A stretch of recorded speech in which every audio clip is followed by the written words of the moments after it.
The Trump administration is releasing money to pay for grants, contracts, and other forms of funding it had held back as per the executive order mandating a federal funding freeze that had practically the entire country in an uproar. USDA says it will release $20 million of frozen pharma funds. The U.S. Department of Agriculture will release approximately $20 million in funding for previously approved contracts that had been frozen by the Trump administration's push to overhaul the federal government, the agency said late on Thursday. The sum represents a tiny sliver of program funding the USDA suspended after the White House's broad freeze of federal loans and grants last month. I am sure that they are not releasing little slivers of foreign aid when mandated to do so by judges or whenever they're making announcements of sending out billions of dollars out to Ukraine and other countries. Secretary Rollins releases the first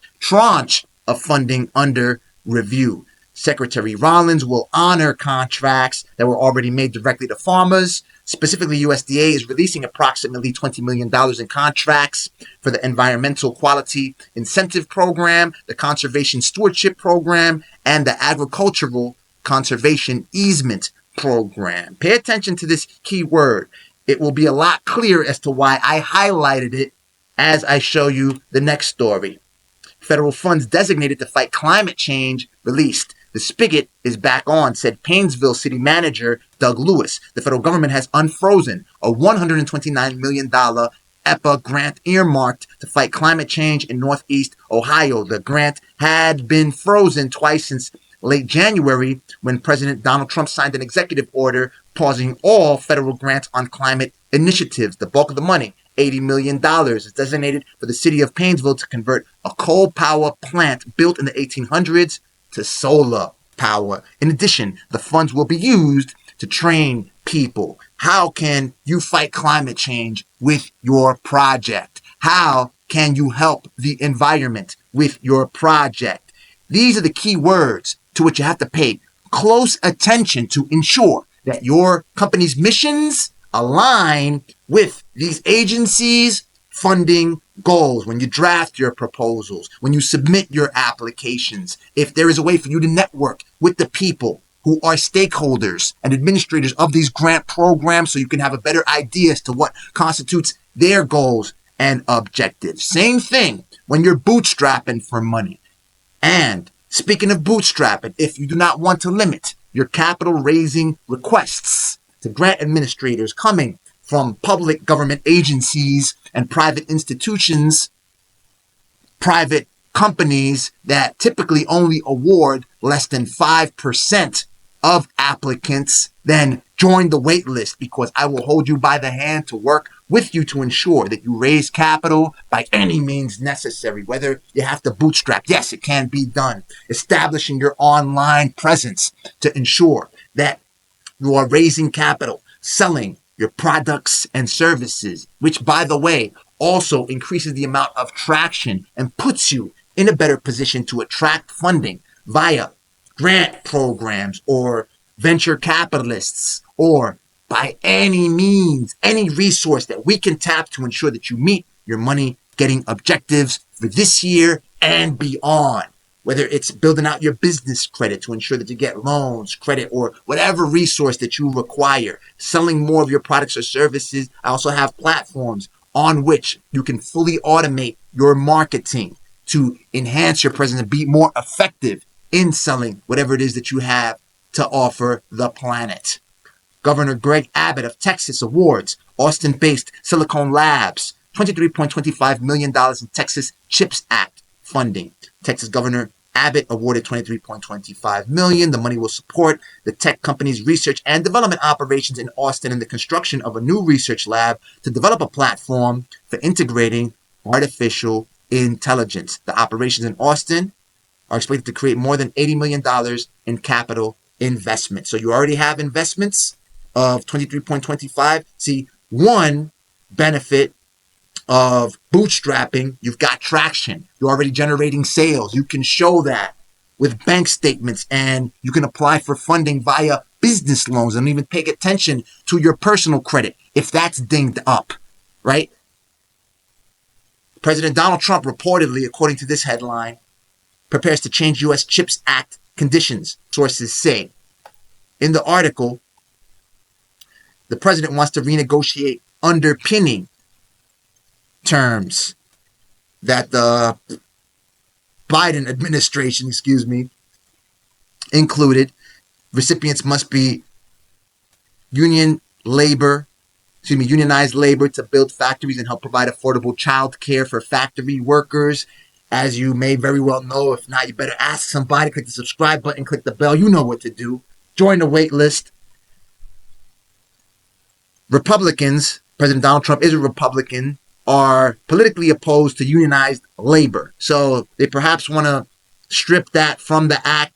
They may or may not be able to do it. It's already been signed into law. The money is there. And Texas Governor Abbott is already issuing those funds. You can probably find more distribution of these funds. But what you want to take a look at is that the money is to be used to create a platform to integrate artificial intelligence, like I told you on yesterday's video, where the Senate is actively working on legislation to ensure that whatever money you get from the federal government, you can use towards enhancing your use of artificial intelligence to improve your business operations. So if you have to pay out money to Amazon Web Services, or you're buying your GPUs to download models, and that helps your business operations, whether you're using ChatGPT, DeepSeek, or you're using a service like mine to help you build faceless YouTube channels using artificial intelligence, and the cost of you using those tools,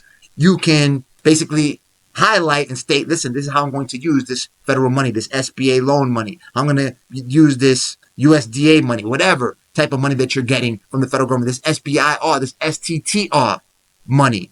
You can justify the use of those funds through obtaining tools that will help you leverage artificial intelligence. Now, again, you do not want to limit, because if they're taking their sweet time to give out this money, is because they are creating an atmosphere where they want organizations to bootstrap. Understand? Because look, the U.S. Department of Energy announced a $782 million first advance under a $1.67 billion loan guarantee for the development of sustainable aviation fuel from the Loan Programs Office, LPO.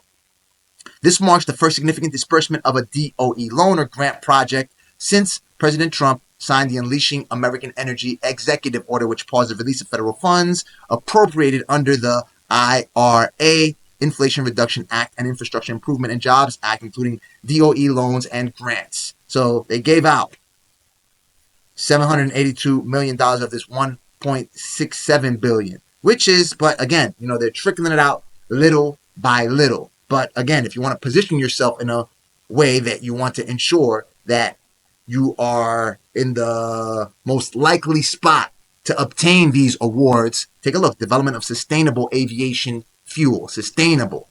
What is clean technology? What are you doing to drive these initiatives to work along the lines of what? Again, I'll keep on saying it. Clown rice, right?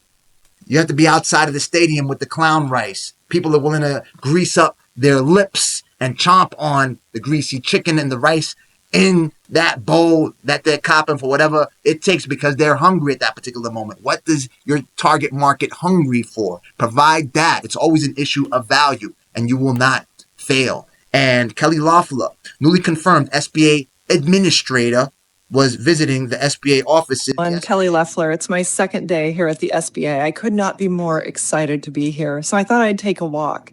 And what I found is that exactly what's been said is true. About 90% of our employees are working from home. Well, that ends Monday with President Trump's order to return to work. It's a tremendous waste of taxpayer dollars to be paying for people and offices that are not showing up for work. So what we're going to do Monday morning, be back in the office, just like our small businesses that we serve every single day, that work for us 7 days a week. We're going to be here working for them. So SBA is jumping on the grind. It appears that Administrator Loeffler is going to lash that whip to ensure that she fulfills her commitment to fund the programs that you can learn about on yesterday's video, where I outlined every single program that she has committed to have the SBA administer and pay out in the form of grants, loans, and other funding. Watch the video you see on the screen right now so you get all the details.